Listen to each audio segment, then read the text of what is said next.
Hello and welcome to another episode of Hair Bear Reads Reddit. And if you found your way to my cozy little corner of the internet and you like a story or two, sit back and relax, have a listen, have a laugh, take your shoes off, and set a spell. So I found out about this subreddit a little while ago, and I've been wanting to make a video on it ever since. It's surprisingly small, I guess it is a little niche, but today we're going to read a few stories from r/OhNoConsequences for what I can only assume is some sweet, sweet karma. Our first story is from r/Am I the A-hole, and it's titled, Am I the A-hole for telling my sister she doesn't deserve our mom's attention and sympathy after finding out her fiance cheated? So we're hitting the ground running here. Let's check this out. I, 26 female, have a younger sister we'll call Bela, 23 female, and we've had a tense relationship for the past 10 years. Back when I was 6 and she was 3, our dad, 47 male, cheated on our mom, 47 female, which destroyed the family.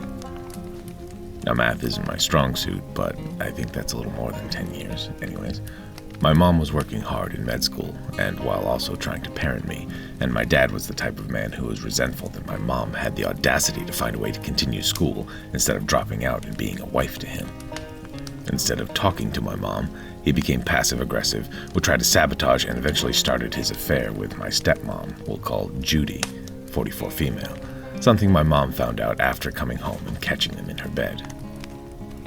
Bela and I were really young, so my mom decided not to tell us the truth, and Judy used that to get in our good graces. I was always polite, but distant. I presume that's supposed to be distant. But Bela was young enough for it to work, and it wasn't long before she started calling Judy Mom, which really ticked off my mom, but Judy and my dad loved it. Lovely. I found out the truth when I was 10 and became a lot more cold and angry whenever I had to go to my dad's place. Come on, OP, spelling. My mom tried to put me into therapy, but Judy and my paternal grandma didn't think it was needed, so my dad wouldn't consent to it, which my mom had to take him to court over. Therapy should not be a 2 yeses, 1 no thing. I think if one parent thinks a kid needs therapy, they should go to therapy. There's not much downside. Anyways, when Bela was 13, she started getting on me about refusing to want to do anything with Judy for Mother's Day, as well as not helping to convince our mom to share the day with Judy, since they were both our moms, and I snapped and told her the truth. Run-on sentences are run-on. She didn't believe it at first. When Judy's brother confirmed it, she did sulk about it for a week, but then went back to being loving towards Judy. In her words, "It was a long time ago. Cheating happens. You can't stop love." And that everything worked out in the end. She said that frequently to Mom and started a campaign to try to force our mom to forgive Dad and accept Judy. No wonder the dad and the mistress don't want the kids to go to therapy. They might figure out how brainwashed they are. She actually said that she would be a bad mom if she hated our dad and Judy more than she could love her. What does that even mean? To her credit, my mom did try, but Judy was such a passive-aggressive, mean girl witch that my mom just washed her hands of the situation. When it was time for Bela's high school graduation, she gave our mom the ultimatum: either sit next to Judy for the entire ceremony and pay for her and our dad's share of the bill for dinner. My mom was going to pay for them and everyone else. Come on, proofreading's a thing. Or she won't be invited to her graduation at all. Our mom sat out the graduation and didn't attend the dinner. Judy made a post about how evil some mothers can be for not putting their child first, which Bela liked and shared, and Mom took back the car she gave Bela. Good. It was still in her name. I think she means her mom's name, because that makes more sense. Our mom still paid for Bela's college tuition, but she wouldn't pay for her room and board like she did for me, and Bela accused our mom of favoritism. After that, Bela and Mom went VLC, and that's how it, very low contact, and that's how it's been for years. During this time, Bela met, dated, and got engaged to Ethan, 26 male. She did send Mom an invitation, but I think it was just to get some money out of it. But unfortunately, the engagement was off because Ethan ended up cheating, and Bela found out after going to the doctor and finding out she caught something from him. I'm really struggling with these run-ons. Bela reached out to Mom, but all she got was a, "I'm sorry you're going through this," text. Bela was furious, but I told her given how she treated our mom and dismissed Dad and Judy's actions, she shouldn't expect much. Bela, my dad, Judy, and some paternal relatives are calling me an A, but am I? Down in the comments, I really like the returned energy, and I couldn't agree more with Catmo, who says, "And when it's been a couple years and Bela still bitches about this, OP can tell her, 'That was such a long time ago. Time to get over it.'" And Deleted says, "You can't stop true love. Silly Bela." But this is summed up quite neatly from Artistic Tough, who says, "Not the a-hole. The forgiveness bus is a ride set up by people who do awful things and don't want long-term consequences."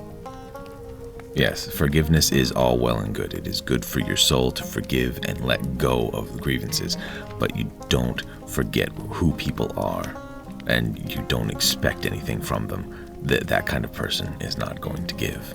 But since this was an Am I the A-hole post, let's get our own take on it, and I'll put my own chart up here. First and foremost, OP gets 0 out of 10 because she was absolutely correct. And quite frankly, I'm inclined to give Bela, the dad, and Judy all 8 out of 10 a-holes because this is genuine dickhead territory. If anyone has a different take on this, or think that I'm being too generous or too harsh, let me know in the comments. Moving on to our second story. This one was pulled from r/shitbomb group say, which is apparently another one I need to check out, and it was put here by this subreddit's mods. And it is titled, "Gee, I wonder why a 21-year-old man would want to go no contact with parents who track him constantly." So for the sake of my larynx, which has been brutalized over the past month or so, I'm going to read this in my normal voice, but this is apparently written by the overbearing mom, so we'll just take that as written, so to speak. "Hello, and thank you so much for accepting my request. I would like some help and possibly condolences from those who have been through similar.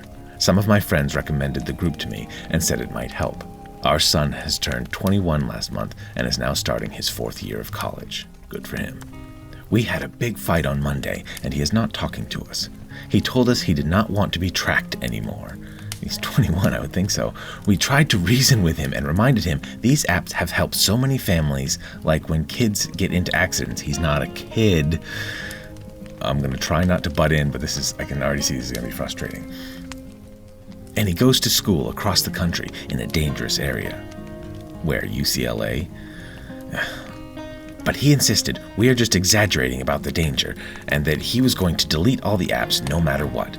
We told him okay, but we are paying for his tuition, housing, flights, home, and phone bills, so he needed to keep the tracking on." Yes, clearly they care about him deeply. Do as we say because we pay for everything. "Then he got all quiet and said, okay, then we could take him off the phone plan and he would take us off the tuition portal. My husband and I were shocked. My husband asked, 'Don't you think that's a little bit extreme?' After all, we have had such a good system going." Yeah, the system is, we pay, you shut up and do what we say. Oh, God. "My son then said fine, he would pay us back for the tuition we paid, and that was that. We thought he was joking, but we cannot access the tuition portal anymore. Shocker. We also don't see any activity on our phone plan for his line. I thought he was just acting out, but then yesterday night, he sent back all the tuition and housing we have paid, roughly $25,000 for a 21-year-old. Good man. Since we had been generous, need scholarships, and he has been working during the school year. We tried to reach out, but he has also blocked us on everything. Good. We are so sad and confused. I'm sorry, I can't help it. I don't get it. If you asked me last week, I would have said we had a great relationship. Okay, Tony. With our child. The tracking issue hasn't come up in years, so it has come up. He was just laboring under your thumb. We had a stern meeting his freshman year, and there were some ups and downs in general. He ditched the major he was passionate about since he was 8. Who was passionate about a major since they were 8? But things straightened out.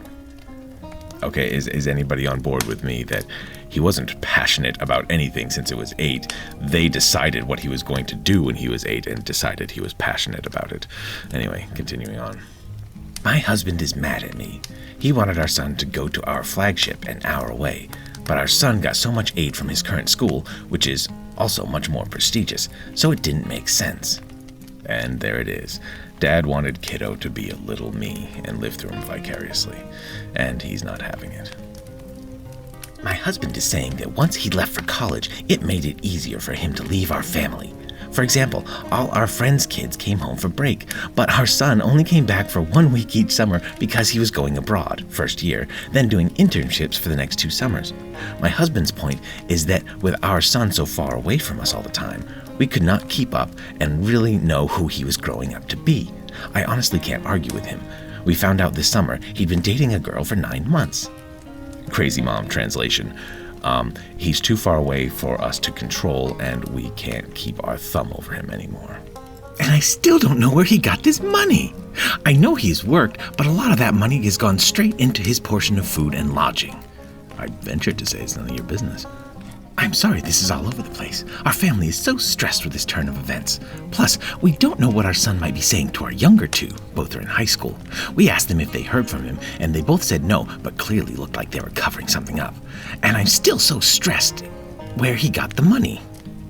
What should we do? Should we fly out and find him? Call a friend, a roommate? The more time passes, the more anxious I feel. Can someone who has been in this kind of situation before please advise? Thank you. So with regards to the 21-year-old son, this is the way. Do not let anyone else hold money over your head to tell you how to live your life. Cut them out, pay your way, do your thing. Hell yeah. To me, it seems the parents are clearly controlling and used to having their own way and have never been disabused of the notion that they can have whatever they want if they just pay enough money. But let's see what they say down in the comments. Charlie's Own Chaos echoes another thought that I was having. He says, he was so ready to cut them off. He had everything planned, and that last conversation was him trying to give them a chance to change their minds. Yes, this wasn't a spur-of-the-moment decision. He's been planning this and putting money by and doing everything he can to break free of them since that first argument he had in his freshman year. So if he can play the long game like that and come out on top, then the kid's gonna go a long way. Another comment says, I think it's creepy to want to track people, and a whole lot creepier to track them without their consent. It's also just a dumb line to draw, but you see a lot of that with controlling parents.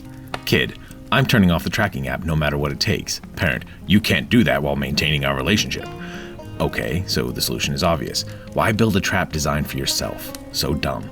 And what they're missing here is they've always gotten their way by money. It's always been their trump card, and they've always pulled that bluff, and it's always worked for them. This is obviously the first time it never has, and they're really confused. So story number 3 is another one from Am I the A-Hole? And it's titled, Am I the A-Hole for not telling my ex-wife about our son's talent show and then telling her it's not my fault she's messing up her relationships with our kids? Okay, let's get into that. My ex-wife, 40 female, and I, 40 male, have 2 children together, Amy, 12 female, and Noah, 11 male. We used to be civil even though our breakup and divorce could be described as messy. It was for the best.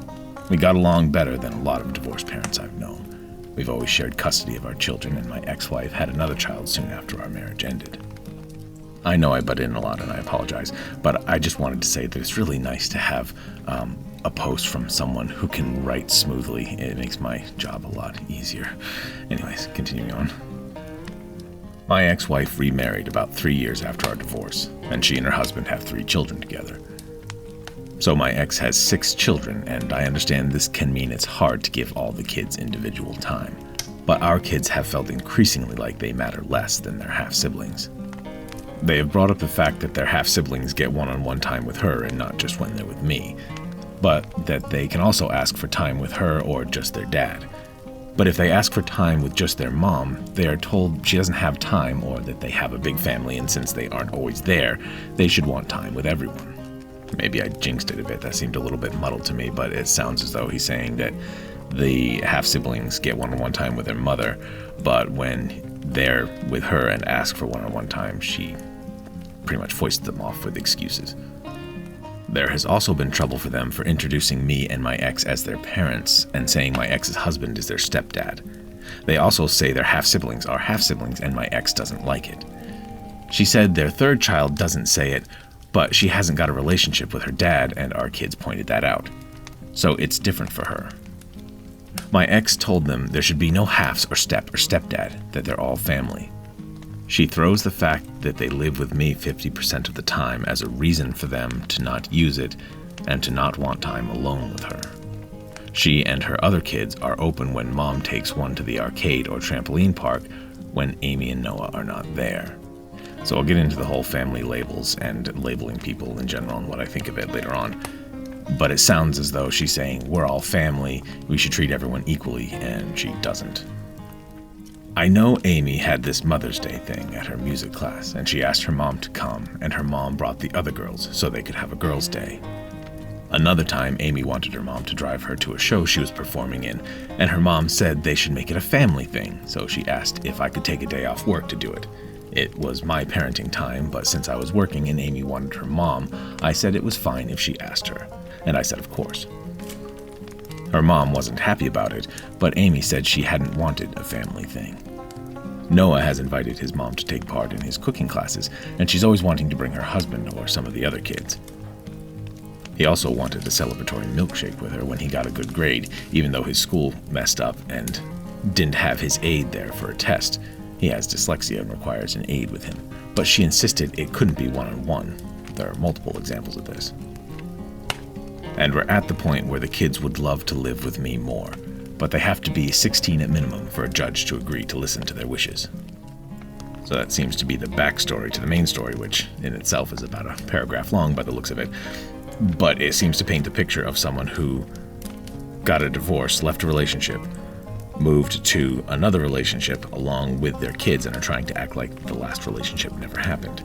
That's easier to do and often done, I think, when it's just a relationship going from one to the other. But when you have kids, you can't do that. And you can't force them to go along with what is essentially a delusion, something that happened that is a formative part of your past that didn't happen. And it's no wonder it's causing problems. Anyways, let's get to the meat of it. Noah had a talent show at school last week, and it was my parenting time. But we both get notified when something is going on. Noah decided not to say anything to his mom or invite her. She found out about it because he won, and it was posted on social media. She called to complain, and I had to take over because she was really upsetting Noah. She told me I should have told her, and I said I didn't have to. We both get notified, and it's on us as individuals to keep up to date with that kind of activity. She accused me of coming between her and the kids, and I told her it's not my fault she's messing up her relationship with them by denying them one-on-one time with just her. She told me it wasn't fair, and it's easier for me because I only have Amy and Noah. I brought up the fact that she has time for her other kids, and that they can ask for her to be alone and supporting them, and she finds a babysitter or has her husband stay with the kids. But she can't be bothered to do it for our kids. She called me an ass and accused me of coming between them. Am I the a-hole?